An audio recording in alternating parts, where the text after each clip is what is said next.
This is a reading from the Notebooks by Maria Valtorta, 1943, December the 4th.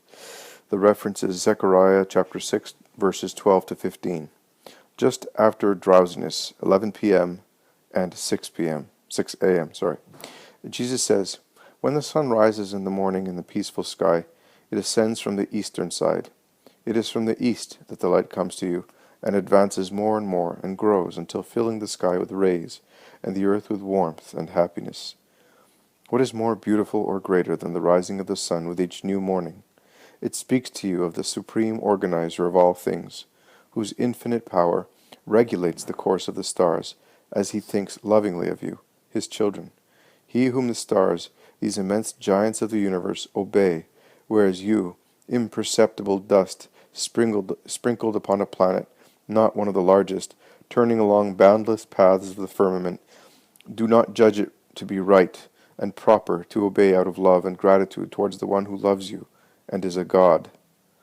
A page that you can reread every morning, if you only wish to, with the eyes of the soul. The returning light would suffice to make you meditate throughout the hours of the new day on the presence, the power, and the goodness of God, and recall me to your minds, the light of the world, the eternal sun, the holy Orient.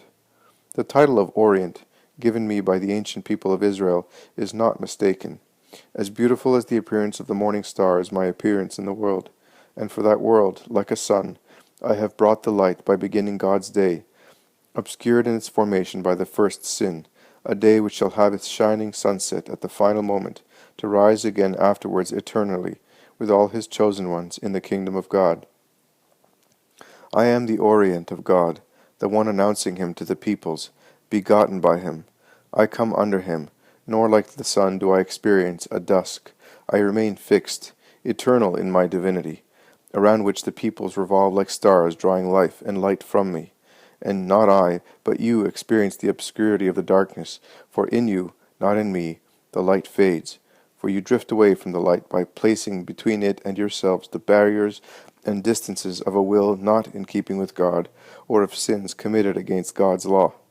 Having come to announce the Father, the eternal Lord, and to bear witness to his most holy existence, I have built the new temple for the Lord, but not the material temple of stones and mortar, which the centuries and men can ruin in their assaults of time or wars, but rather the temple whose stone I am, my church, which shall not die, even at the death of the earth, and, like a cloud of incense, and the fragrance of a flower, shall rise into the place of God, now free, like a woman liberated from all forms of servitude, to join her founder in an eternal marriage whose witnesses shall be her saints.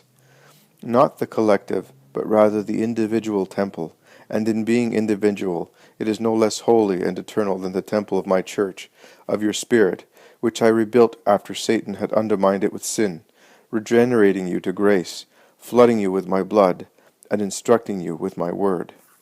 This is my glory, to have restored to God the living temples of your reconsecrated souls, and the Holy Father robes me in his glory, giving me power as judge over all the creatures whom at the price of measureless sacrifice I have made my own. I am your second creator, for I have recovered those created by the Father, rendered corpses by sin, and infused life into them, not by a puff of God's breath as in Adam, modeled clay which only the breath infused by God made into flesh and soul, but by my dying. I stripped myself of life to give you life. I stripped myself of God's clothing to put on man's clothing, and I lost even this for your sakes, after having known all the horror of life, pains, hunger, betrayals, tortures, fatigue, agonies, and death. O redemption of man, reparation and homage rendered to my most holy Father, how much you cost me! The consecrator, constructor, and victim, I have the right to be the supreme priest, nor does the Father deny me this right, but rather proclaims it for the sake of his justice and charity. For I am in the agreement of infinite peace with my Father, because he is my Father, and I am his Son, and because I am his obedient and loving one, whom love transports to obey, to give joy and glory to the Holy Father. From the time I came, as the world's Orient, to bring light into the darkness, I have called you with the power of charity and the word, and from the most distant countries You have come to me, for I am not a false, cruel God, but the true, merciful God, who works the miracles of love to lead the sheep gone astray outside his sheepfold under his sign. And because I love you with a love so perfect that it is incomprehensible for you, not only do I save you, introducing you into my ranks, but I make you my collaborators in building the temple, which shall not undergo destruction, and which the triune glory shall rest, and in which the triune glory shall rest. And all of you shall know it as it is, when you are raised up to perfect life, and made capable of knowing God.